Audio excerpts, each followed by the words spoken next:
Welcome to the You Seem Great podcast. I'm Becca, a former therapist turned date coach. And I'm Talia, founder of a leading matchmaking company. Together, we have helped hundreds of singles find love. We're here to share our expert tips and tricks to help you find love and keep it too.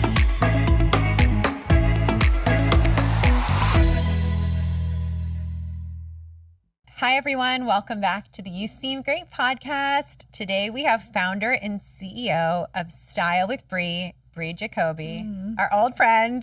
So excited to have her. Bree has transformed the wardrobes, homes, and lifestyles of the Fortune 500 CEOs, top athletes, and high-achieving men. Her brand is not just about styling men, she elevates them.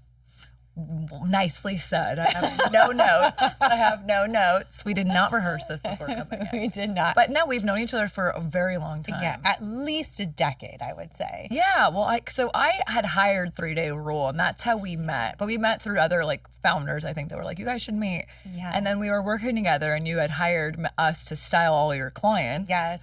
And, as a process of going through a matchmaker, half of the battle is you have to look good when you're getting set up on dates, right? Otherwise, don't spend the money on all the dating matchmaking if you don't look the part. And I remember that's how we started, actually. You gave me business. And then I'm like, I should probably do this. I was 30. Okay. I was 30. I'm 36 now. Okay, yes. So there you go. Yeah, six Wow. years. Or if not longer than that, actually. No, longer than that. Because I started with you 3 years ago. Or when I was 30. Yeah. So crazy. And she was so many things to cover, but since you brought it up, let's just talk about that first. Yeah.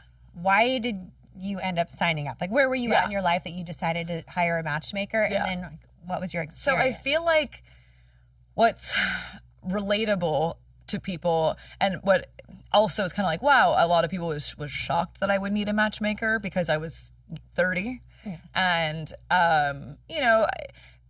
cute, I guess, right? I don't want to had toot my own everything horn. going for you. Well, I Okay. mean, your whole network was men. Yes. Great men. Well, also you don't shit where you eat. You Well, can't for date sure. your- But the friends of friends. But I'm and and I don't want to date anyone that I'm styling because I'm I have to make you cooler, and I need someone who's already cool. So Yes. that doesn't Yeah, work yeah. for me. But it was one of those things where people were surprised I had a matchmaker because I was 30, and I think a lot of people are like, what do you need a matchmaker for? You're 30, you're pretty, you own a company. Why can't you find somebody? Why can't you meet somebody? And it wasn't for lack of meeting people, because I meet people constantly and I'd met people constantly. It was more a couple things. One is I think my picker was off. I've dated every douchebag in Los Angeles. Sorry if you were one of those guys, but no, I've gone out with so many of those guys who are now funny enough. I turn guys into friends, but I didn't have the right picker, number one. Number two is because I'm so busy, and I still am now even more busy, but then I was also really busy building my company. I didn't have time to go out and shop, and I didn't like swiping because you didn't know if people were legit. Yes. You'd go on dates and I'm I know within fucking 30 minutes if I'm gonna like this person or not. And then COVID, I think, changed the game on a lot of things. COVID really, really changed the game. And I had worked with you right before COVID, I think. Mm-hmm. That's when it was, yeah. And so COVID changed the game, and it forced people to actually get to know each other on a deeper level right away with videos and this, that. But whereas, dating apps, you swipe, you spend so much time. It's just like searching for a job if you were looking for a job, right? So why would you hire recruiters the same way you would hire a matchmaker, or why you would hire a stylist? There's a million places you could shop on your own, but why would you get a stylist? Because you're not probably the best person at picking out your own outfits. So same kind of my idea is with styling. With matchmaking. Nothing is a for sure, but I knew that if I just kind of threw more shit at the wall, that something would stick. And that's why I took a chance on hiring you guys. And I'd known that it had worked for a friend of mine at the time.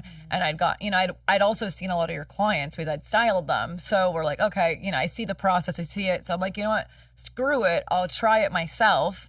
And I met some really good guys through it, including the last guy I was seriously dating before my current partner. Mm-hmm. He was great, right? But there's certain things you just can't predict. And you guys, there's no crystal ball here, you are an angel, but you don't have hey, this is exactly what's going to happen. So That's what I would preface everybody if they're hiring a matchmaker, is just go in really open and go in knowing that you're going to learn a lot about who you are as a person. And that's really the exploration of hiring a matchmaker or even hiring a stylist, is getting to know who you are. Even if it doesn't work out, it's still better than you going on your own and swiping. Right. It's still extra things to learn about yourself. I had a conversation with a client the other day about this because he had hired a matchmaker like before I knew him. Sorry, I would have given him to you, but I did not know that he had a matchmaker when he met me.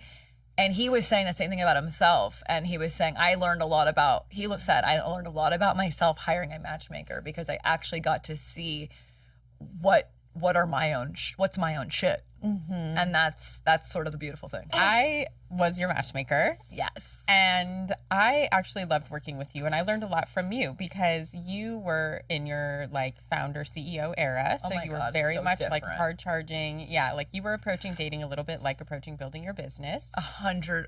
I have changed so much. Yeah. Wow. Yeah. And yet though, masculine, you still trusted me after some time, like I remember I would send you a match and you'd be like, here's a list of why I think that you're wrong. And I'd be like, cool, thanks. That doesn't sound like me at all. What are you talking about? But it was great because it built my confidence. Like I knew with my intuition and like with just what I knew, like I'm like, okay, let me tell you why you're actually wrong. And then you'd be like, okay, great, you win. Wait, did you ask me to come on this podcast just so you could tell me I was really shitty client? No, you were my favorite. This is so no. Listen, you were my favorite intervention. This is an intervention. No, you I have challenged PTSD. me to be more confident and use my voice in that way because I was respected and admired that you had that, and you also trusted me. Yeah, you know, like you weren't gonna just be like, all right, whatever, I'll go, and then resent me. You like tell me why. That's the whole thing, though, is that if you're hiring a company to do something that you're not the best at, even if you are the best dater, I crushed my first dates. Yeah. The issue that I had was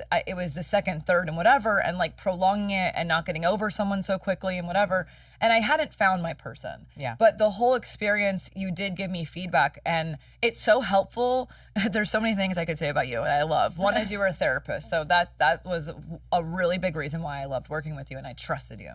Second one is I'm very open to feedback, and I want to be the best person I can be. So if you're closed-minded, you're only going to get so far. But if you can actually take off your blinders and say, hey, tell me what's wrong. Like, what's the feedback from these guys I'm going out with? It was really enlightening and humbling to hear, because that's sort of the entire point of this, is understanding how people are viewing you and how you're being perceived. And I had to do a lot. It wasn't even just with dating, it was actually with my business, that the way I approached the dating was also how I was approaching business, and it really wasn't working. And I was way too in my masculine and way too rough and way too hard and way too this. And I started going through a very deep spiritual path the last 6 years, like truly after that ex, actually, I would say it kicked it off. And I'm a different person than I even was then. And so I've gone through a lot of different embodiment practices, and I learned Tantra for a year, and things that made me open up and soften, which is exactly how I was able to call in my partner now, because I am completely different. He knew me back then too.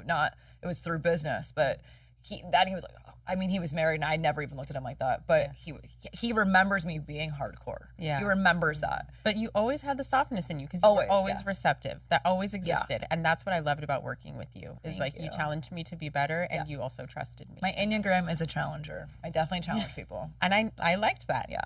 But it's good. You have to speak up, and you have to say what you want. I'm not afraid to go after what I want, or even say what I want, or do the right thing. But I remember each guy that you had set me up with, and it was humbling too. I think it was a lot of my dating was very cat and mouse. The way that I was very much of a cat, and now I'm like such a dog, and I'm like, cuddle me and kiss me, love me. Like, I'm so touched.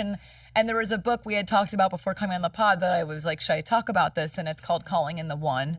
That book I had read twice, but it really is, dating is so much about personal development and growth. It's not just about, I need someone, it's my timeline, I need to get pregnant, I need to get married, like, who gives a shit? Put that to the side. You can't look at your life as a timeline stamp. That's another thing my partner now taught me. It's patience. It's, you can't force things. You really have to trust the process and just release control, really, in a lot of ways, and just be in the present. Right. And also fill your own cup. And if you look for love in other places that are not you, then you're not going to find the right person. What you really need to do is actually continue to fill your own cup. Be okay being alone.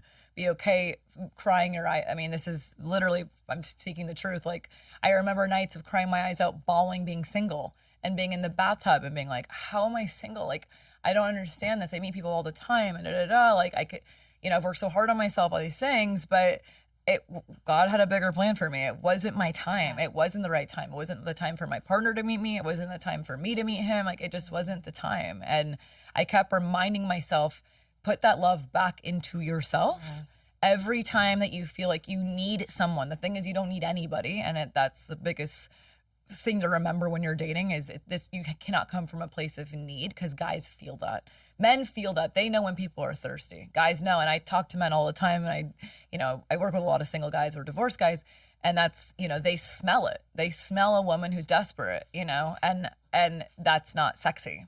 So what's sexy is confidence, and it's being in your own skin and being like, I love myself, and then you attract the right energy and frequency. So how did you get there? An amazing book, actually, that has also helped me was Attached. Yes. So that even helped me in this current relationship. I learned a lot about myself, because I would run, or like, you're avoidant. I'm done. Like, I'm done with this. Like, I can't deal, and kind of, I'm actually 50% anxious and 50% secure. Oh. So I'm not avoidant. Okay. Maybe I used to be more that way, but not anymore. It was a spiritual awakening for me. It was all so spiritual. It was feedback from my team, feedback from my family. Like, I think I put people on edge. I think people were kind of scared of me. And I'm like, that's not even who I am. It's probably the way that I'm, like, my vibe. I don't know what it is. So I have to, I changed my hair. It all started, I changed my hair color. I went brunette, blonde, whatever the hell you want to call this. Blonde. It's truly. I changed the hair. I lost 15 pounds. I started doing I do spiritual retreats by myself every year. So in January, I'll go to like Esalen, or I'll go to Miraval, and I really went into my softness era. Like, for 2 years, literally, I streamlined my team. I had like 2 people on my team from 10. So like, I went from a lot of members across the country, and I'm like, I am so stressed out, and I'm not even happy. I'm not even happy. And that's why, like, what am I doing this for if I'm not happy, right? And so I changed my life, and I changed the way I approached business and softening. And I remember being like, I feel guilty not doing enough. But I'm like, that's the entire fucking point, actually, is to not do anything and to soft and do yoga. And I had gotten a lot of tips from friends who were already so feminine that, and I'm such a girl, but I really gave off this, like, I'm a bro. Like, I'm one of the guys. I'm one of the guys, which is why I like to work with men, but it wasn't sexy. I'm like the girl that they want to be friends with, not the girl they wanted to date, right? So I think I really had to shift the way that I showed up. And every morning now, too, that's another way. Like, I used to wake up with so much anxiety. I'm also on SSRIs, so like that helps. 10 milligrams of meds. No, you gotta have some meds, guys. In my family, I'll never forget, they're so fucking funny. My family is like, I'm like, should I get back on Lexapro? And my mom's like, never thought you'd ask. Like, I'm so happy that you asked that. Everyone needs a beta blocker. No, literally, you should be on that for sure, and like, don't get off of it. And I'm like, that's fucking rude. And she's like, no, I'm just being honest with you. Like, your grandfather needed one, your brother. I'm like, okay, fine. I called my brother one day. I'm like, I'm getting on, the SSRI stuff. He goes, welcome to the fucking club, dude. I'm like, really? Is everyone on this? And I just don't know about how people are calm. So one thing is, I would say that has been very helpful. Just balancing, very balanced. I wake up and I have like, even my team knows, like, I'm a manifester. And so the way that I operate is I can be high and I can be low sometimes. And I have to manage that, right? So the way I show up in the morning is I take baths almost every night, number one. But in the morning I wake up and I work out. I don't rush. I don't check my emails. I'm not frantic. I'm not like, oh my God, no, I don't deal with that energy anymore. I put meditation music on in the house every morning. I light my Palo Santo. I do my incense. I pray. I sit. I got a PMF mat that I'm obsessed with. And I literally sit on this thing. Oh God, I'm going to send you the link. I sit on it every single morning. The key is you have to keep it in your room. Because then you'll actually use it, because you have to stare at it in the morning. And it is, I'm serious, it is truly the best thing. Really? And it grounds you. It grounds you, it relaxes you. If you don't know what it is, it's got amethyst crystals and, what is it, charcoal, I forgot what else is in it. Oh gosh, I forgot the name of this. it's a negative ion basically, and it creates synergistic energy within your body to make you more balanced.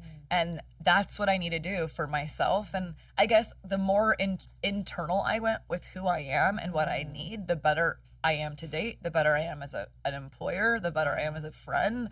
My family likes to be around me. Like, I'm just better, you know, and I'm not stressed out.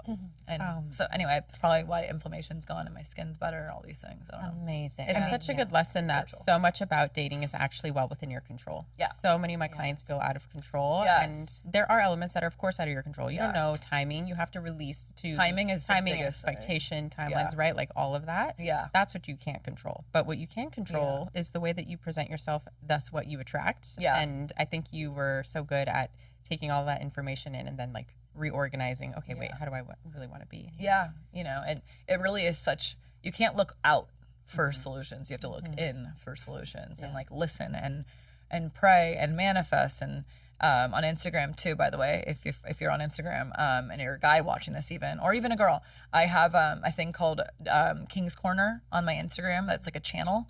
And now I post meditations like almost every morning for guys or women, whoever's following. But, you know, Joe Dispenza and like how to manifest. And, you know, that word is so big now, but it is so true. To go out, you need to go in.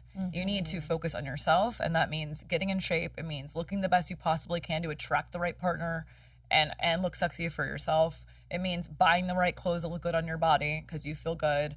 Everything is energy, and everything you put out is energy. You can feel people's vibe. And that, whether it's meditating for you in the morning, is it a workout for you, whatever's going to get your mind right, is the number one thing you can do to be able to attract the right things to you.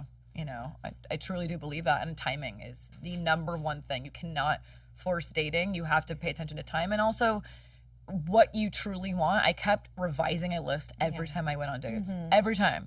And I'm like, who's my king? What's my king look, feel? You know, it wasn't even just about, people would be like, okay, I want this, this, and that. And if it's all exterior bullshit, 100%. The end of the day, you need to be attracted to the person you're with, right? You have to be like, I want to be able to jump your bones.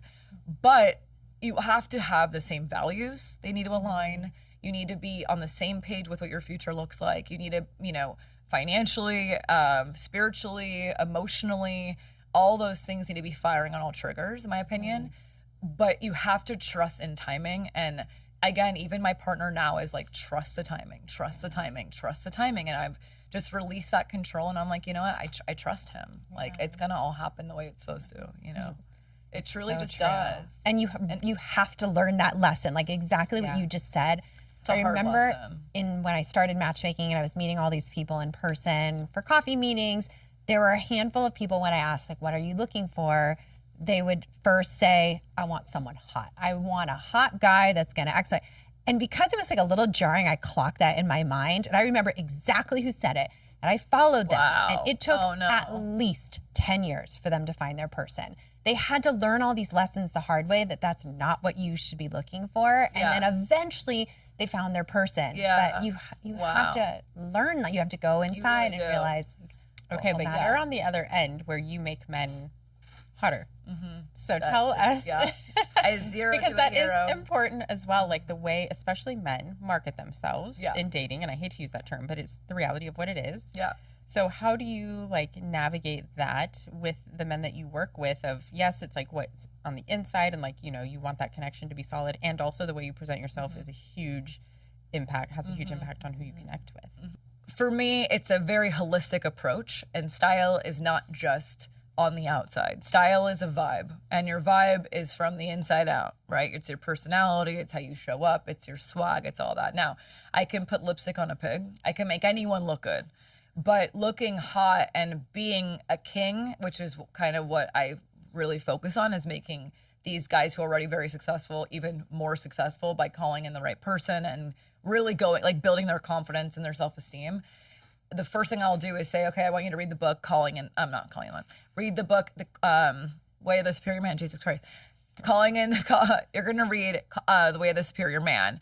And why I love that book is because it teaches you about how women operate differently than men, and how women are more feeling based and men are more logical. So that's one thing I'll do is that. But I don't go hard on the interior stuff first, because I don't want to be like guys can get very scared very quickly. Yes. Yeah. If you go into woo-woo with them. Yeah. So they need tangible, logical, practical tips first to build trust. So first, I slow roll all of this, but another thing I'll do is something I actually do with my own partner too, which men are not good at getting compliments. That's another thing I've realized. So giving compliments or getting them, receiving. Men are very bad at receiving. Yeah.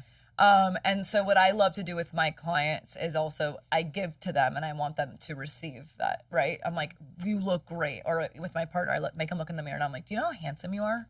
Like I make him look at himself and I'm like, do you know how handsome you are? Like, look at how hot you are. Truly, I want you to understand this. Yeah. And he's never been talked to like that in his entire life, And I think that a lot of men get dismissed and they aren't seen and they don't feel that they get the validation, and it makes them uncomfortable because they're not used to it. And I don't think a lot of women do that. I also think I've read the book Queen's Code, which trained me on how men need to be spoken to. It's a whole psychology around that, I'm sure you learned, but it's called hero language, and how that's also something I use with my guys and my clients. And it's sort of a way that if they make an example in the book, like if you moved to Japan, you would learn Japanese. Well, if you're dating a man, you should learn how to speak to men. Men want to feel inspired. They want to feel encouraged. They want to feel acknowledged. So I definitely use that within my practice as well of like styling guys. So although it is exterior, the interior piece comes in because I sort of weave. That's like a little cue for something that's going to come later in my company called Woven. But I will weave certain spirituality practices within my business with the styling, and there's going to be more to come with that. Next year, we'll be doing retreats for guys. Ooh. Yeah, so it will be a transformational outside-in approach. Yeah. And it is something where I want to learn. I want to teach men how to become more embodied as well. Yeah. Where they can learn how to become better partners, and they actually learn what women want and how to be a masculine man, but also tap into the feminine. So like we designed a house last year for a guy, and guess what I did? I bought $2,000 worth of crystals, and like I better believe that I put that shit around his house, and he didn't even really know. He's a huge attorney, and he never questioned it. But I was like, I just trust me. It's gonna bring you money. It's gonna bring you good juju.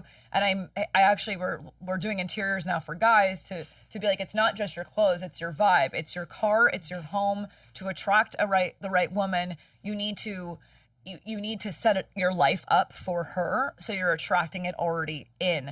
When I was single too, like I put 2 rose quartz crystals in the corner of my room. I'm a very feng shui girl, but I did that because I'm like, I'm calling in my partner. I'm calling that in. I slept on one side of the bed because I make sure that it's all like subconscious work. But I truly believe that a lot of styling is prepping you for that next chapter, be it a relationship, is it a career change, like what is it? And so outside wise, I actually tell guys you name it, veneers, to hair plugs, to what cologne they're wearing, what car they should be driving, what home is best fit for them. Because at the end of the day, you are your own brand. And although you might not be in sales, but you are selling yourself every single day. Yeah. And getting people to want to buy into whatever the fuck you're saying. Is it a story? Is it your business? Is it you're selling something? Like, what is it? So you need to come off likable. I think a lot of guys project in, I would love to work with a guy who's super insecure, because that would be really fun to be able to build someone's confidence, because style really builds your confidence anyways, but you have to feel it. Style, I can make you look really dope, but if you don't feel dope, like, you're not going to look that cool. So you have to, a lot of this, I think I'm selling a guy who's 26 years old. He just raised $150 million for his company. He's now like on paper a billionaire, but he grew up on food stamps. He had no idea even like what Brunello Cucinelli is.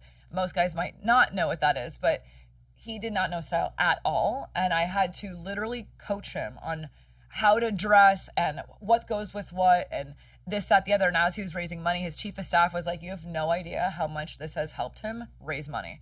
Styling was the biggest thing, the biggest game changer for him, because he walked in with confidence, knowing that, like, I do quiet luxury. That's more the style that I do for guys. And he walked in feeling cooler. So I think inherently it does make you feel something. But as I get to know him and start working with him, I'm going to start building up his confidence even more, like subtly. And that's really what's so fun, is like playing in that space of these guys are already super ultra high net worth guys that I'm working with, but that doesn't mean everything. Money can only take you so far, but what takes you further is like the energy, or I start the appointment and I try to like ground us into this space, or guys will come in really anxious and frantic and I'm like, are you good? Like, let's chill for a second. Let's sit down and have a coffee before we go into this. Because I want to make sure people are chill and like this is a fun experience and this is calming, because these guys are so frantic that they don't really want to even get to us in the first place. Most men would like love to wear athleisure and call it a day. But for me, it's really like, I want to make sure you feel good while we're getting into this and like level with you. And then, eventually, trust me, I'm going to do probably coaching and all this stuff with these guys, because it really goes so much more beyond just looking good. Yeah. Oh, I wish you coached this one guy that I met. Okay, I meet this guy for coffee, and he shows up with tiny little shark teeth. These little As a joke? No, not as a joke. Are those his actual get teeth? veneers? They were his actual teeth. He did not tell me that the next day he was getting veneers. And I sat with him. Oh my God. Were you wondering if you could? I was oh my God, dying stop. inside. Wow. There were these like tiny little shark teeth. And then I found out later he was getting veneers.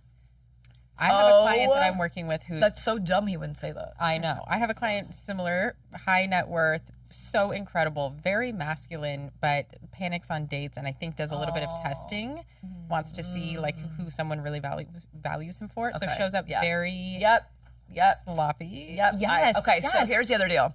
I have guys like that too, because they're so afraid to lead with their money. Exactly. Okay, I've seen that too. So here's the deal.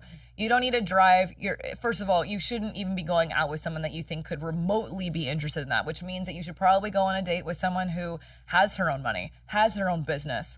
Like, I never looked for any of that. Yeah. I need someone to match me or be better than me, but I never was like, I dated my ex and he showed up with like a blue Chevy Bolt, okay? And I was like, don't tell me that's your car. Like, I was testing. I ended up dating the guy for a year and a half.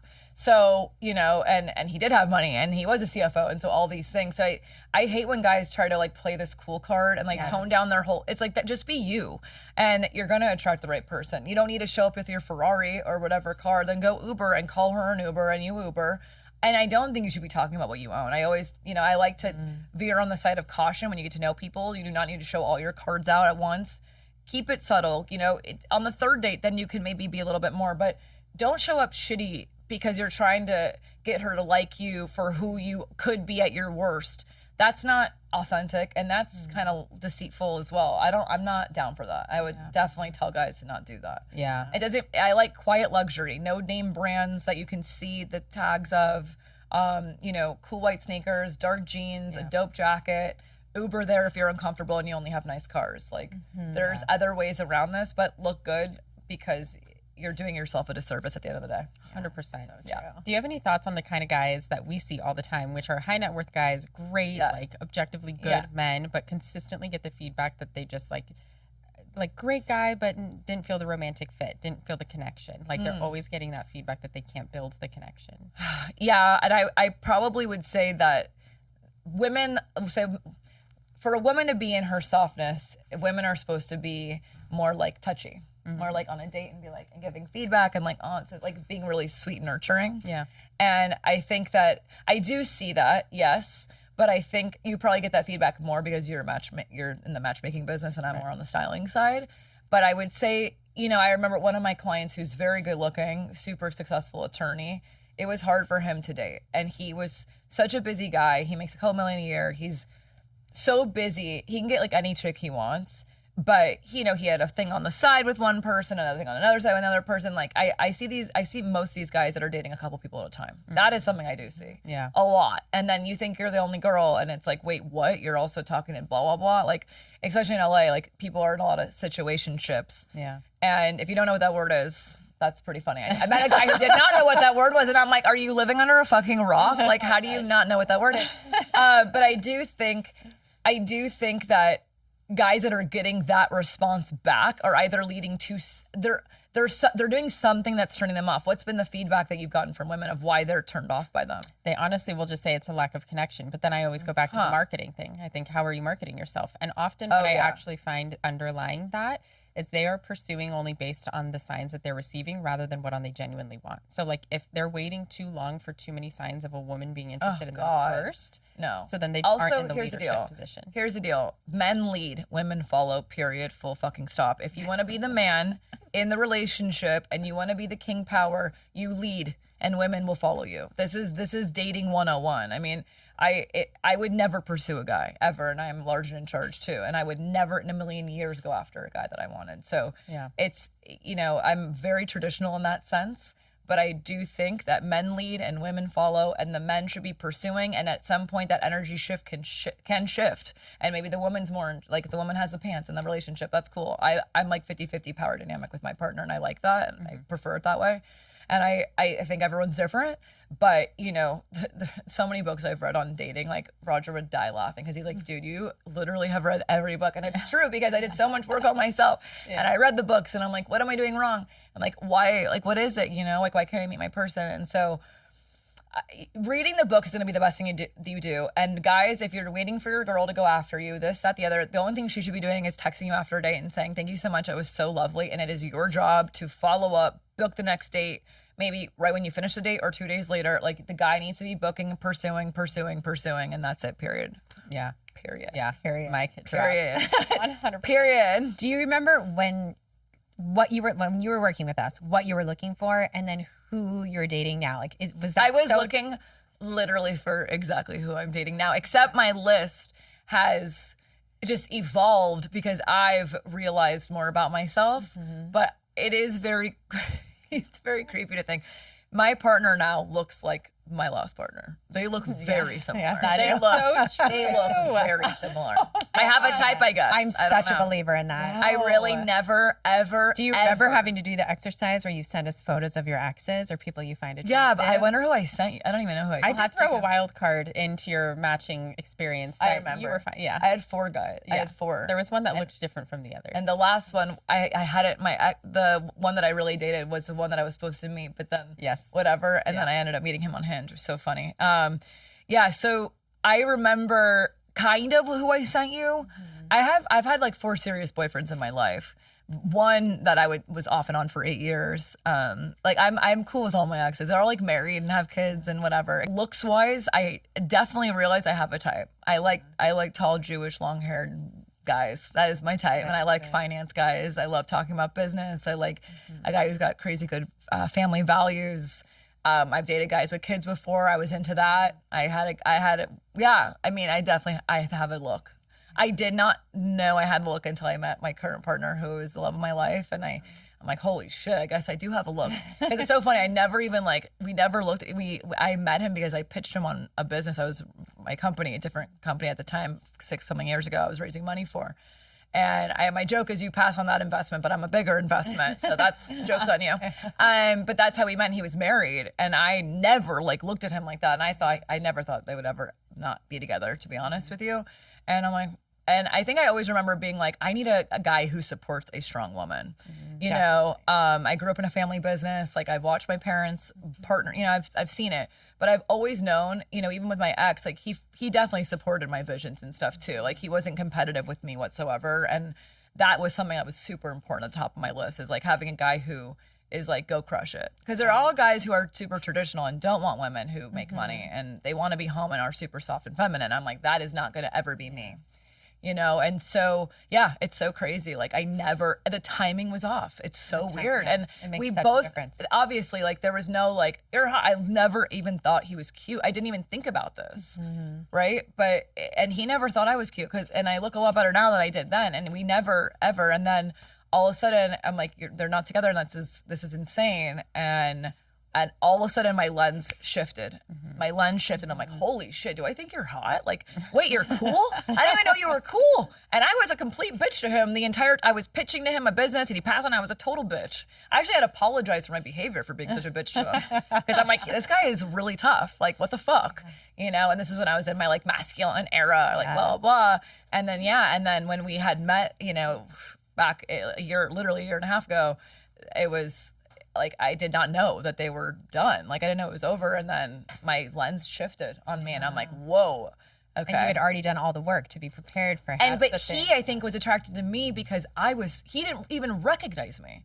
He did not recognize me. Literally, he did not know who I was when he walked in. Wow. And I'd seen him like months and months and months before this, and he forgot about the whole thing about like being a bitch to him and the whole deal. I had to apologize, literally. And then he didn't recognize me when he walked into this party. And then the second thing was, he the whole day literally talking. I wasn't even attracted to him, except when I realized that they were done. And then I was like, okay, interesting. A guy who supports a badass woman, dope. Like, he knows my industry, dope. I don't have to explain shit to him. Like, there were so many synergistic things that had happened that I'm like, whoa, this is like almost too good to be true. Like, holy shit. And we've been through some rough patches, and it's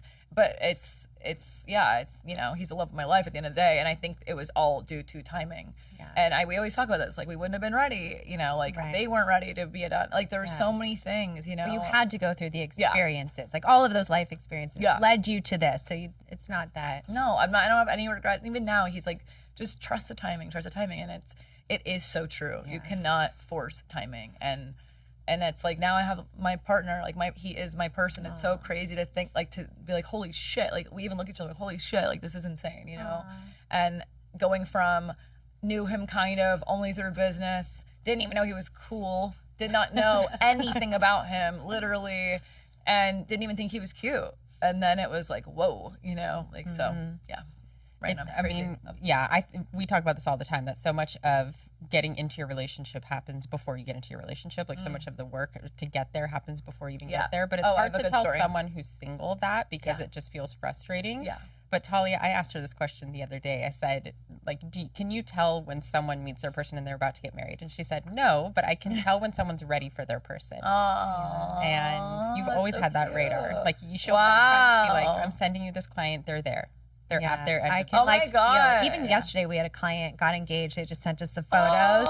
But I talked to her on the phone a year ago when she signed up as a client. And I think I even told her, you're ready. Yeah. I could just feel it. She's done the work. She's gone through the ups and downs. You kind of have to pay your dues a little bit in dating to know, like, to be ready. And I could tell she was ready. Oh, that's so cute. Wait, I love that. So my energy was very different back 6 years ago, right? And I remember it well. I think a lot of people do. And then people actually even today, to this day, will be like, I didn't even recognize Bree. Like, not even just look-wise, but her vibe. My vibe is different. Well, it also, I feel like it's energetically softer. Yeah. I think it's also a little bit hard to be a female founder. Oh my God. And where we both went through this, or you have to fundraise, and you have to for so long, and that can't relate. Been a softie forever. But it really is. It took over my life, and it made me so on edge, and like, I almost had to be that way. I felt like I needed to be that way to be successful, and it actually is so not true, because I'm more successful now and softer. Yes, I completely agree. Wild. I the way you were describing, like, how you have so much peace now in your life, like, that does make you a better founder, but it's very hard in the moment to realize that. When you're going to pitch, we both had to fundraise. Yeah. I never even pitched to a woman. I pitched only to men. Yeah. I have to imagine, though, like, at that time period, the piece wouldn't have served you. Like, you almost had to prove yourself first to allow yourself to get there. I Because think it is hard. Like, it is all men looking at you. You have to prove yourself, but there is really something about filling your own cup. If you fill your own cup, you can be badass. Yeah. But if not, you're like on this cycle, and it's very hard to get out of. Well, as a female founder too, and I work with so many men. I almost felt like I needed to be that way to literally be able to be listened to, heard, being more. I don't even know how to describe it. I don't know if it's like masculine is the right word, but it's more just like boss, boss energy, which is, it's not sexy to guys. Like, being too hardcore is not hot. And if it is to some guys, it's not going to be, because guys who are very like more soft were into me, and I'm not into that. And so I think, again, it's about understanding your energy and your vibe and what you ultimately like in a power dynamic. Do you want to be the one in, forget female, male. This is masculine and feminine energy, which either sex can have. So it doesn't actually matter about the sex. Do you want to be the one in charge, or do you want to be the one who follows? Now, I think, again, after you're dating for a few months, it can shift, and that's fine. It can go back and whatever. But I think that's the biggest thing, was figuring that out. And I grew up in a with watching my parents, where my mom is large and in charge and makes every decision, every financial decision, and I did not want to be that, and I don't want that. So I think learning how to shut that off, if you're a female founder watching this, learning how to turn that brain off. Because even to this day, if I get too like businessy, even with Roger, he'll be like, not into it. Like, calm the fuck down. And I'm like, you're right. Like, because I don't even like that. You know, it's not sexy. Like, it's like hot. Like, I crush it, but like, it's also, men don't love that. Like, they kind of want you to be soft and like be sweet and cool and like all those confidence is sexy. But what I was gonna say, going back to meeting him for real, when we actually met like a year and a half ago, I looked at him. This was after hours of like talking literally with a group of friends. And I looked at him and I'm like, you are so anxious. Like, your energy is all over the fucking place. Wow. And this is only because I knew how to do this to myself. And I had done all the work.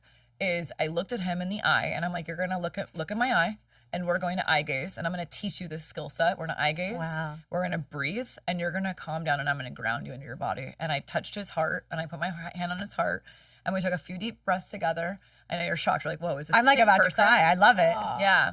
I literally did this and I was like, your energy is just not calm. Like, what is going on? And so I grounded him into his body, into the space, into the energy. And I was like, he's like, holy shit, no one's ever done that for me. And I'm like, yeah, you need it. You need to just chill. Like, you're good, you know? And like that, we're both Challenger Enneagram. So it's interesting learning so much about him because we're similar. Very similar. My dad calls us bookends. Like, we're very similar but complementary.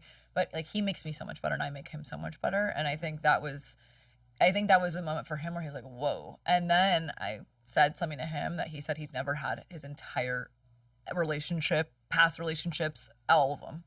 I looked at him and I said, you are so handsome. God, I love your hair. Like, you're so handsome. And I touched his hair and I'm like, God, like, you know, like, you're like really hot. And he's like, what?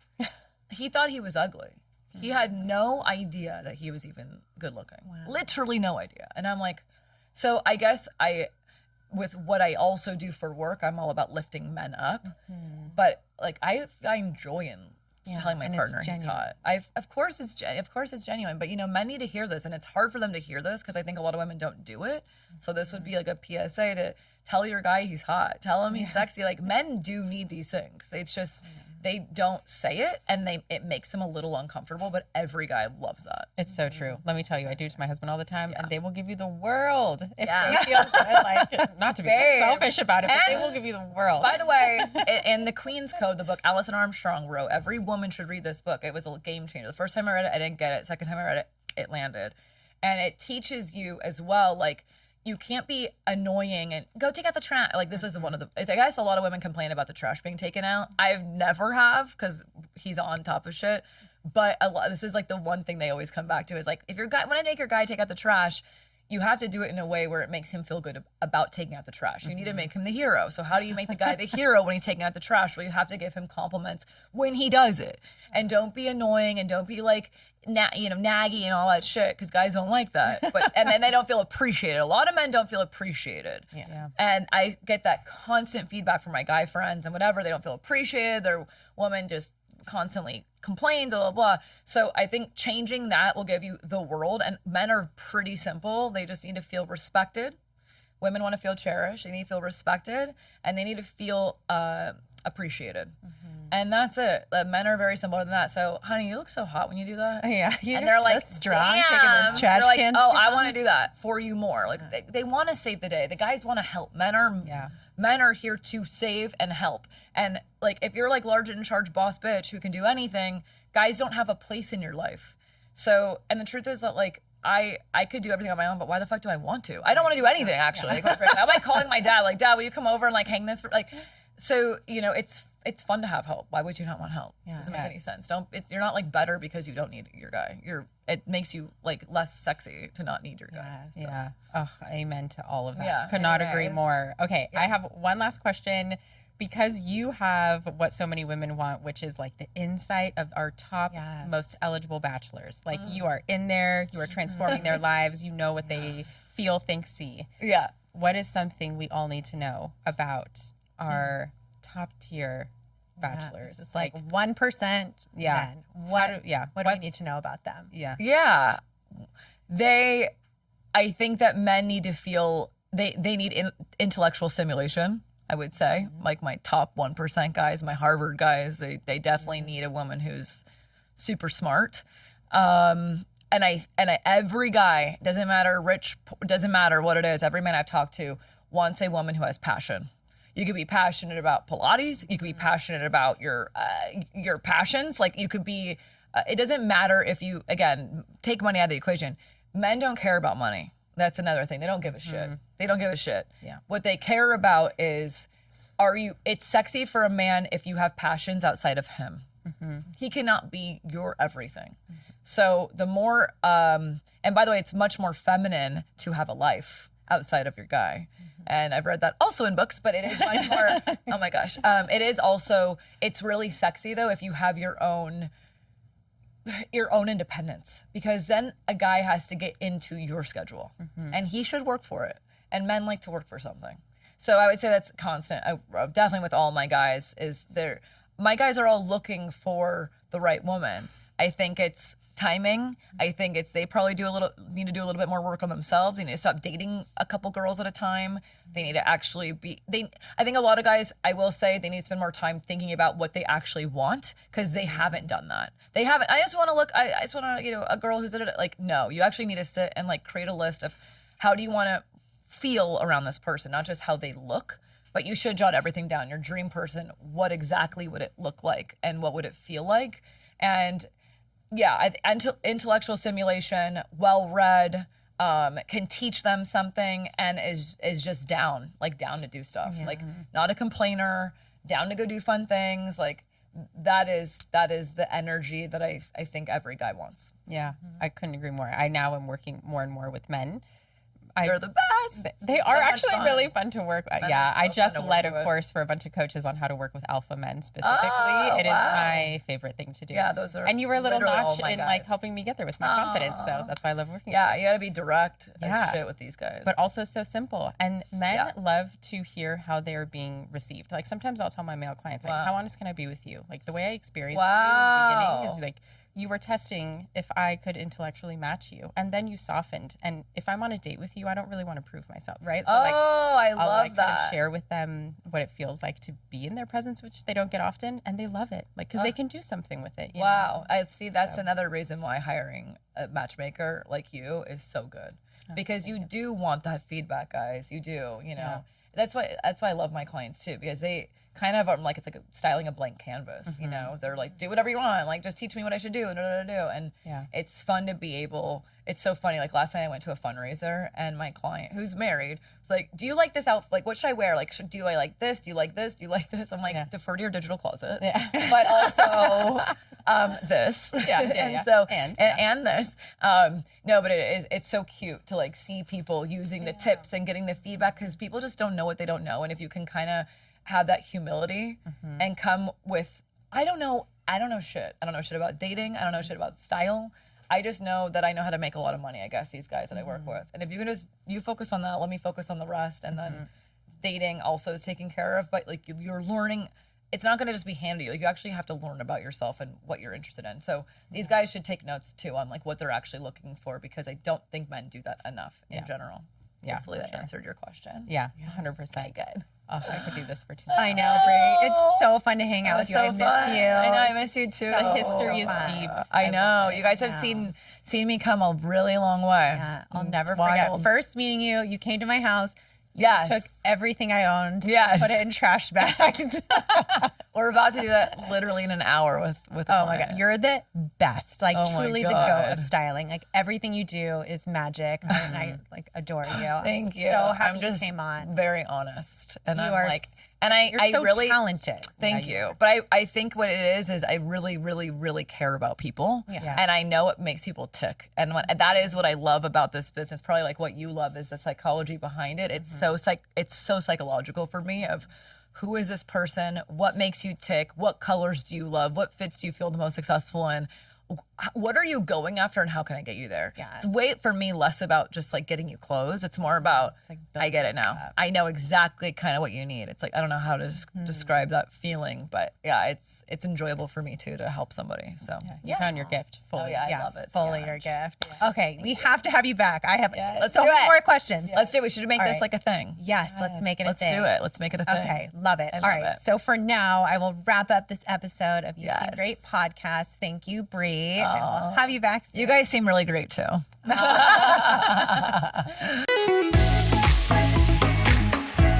Thank you for joining today's episode of You Seem Great. Want more? Follow us at You Seem Great Podcast on social media. Dating is hard. We're here to help.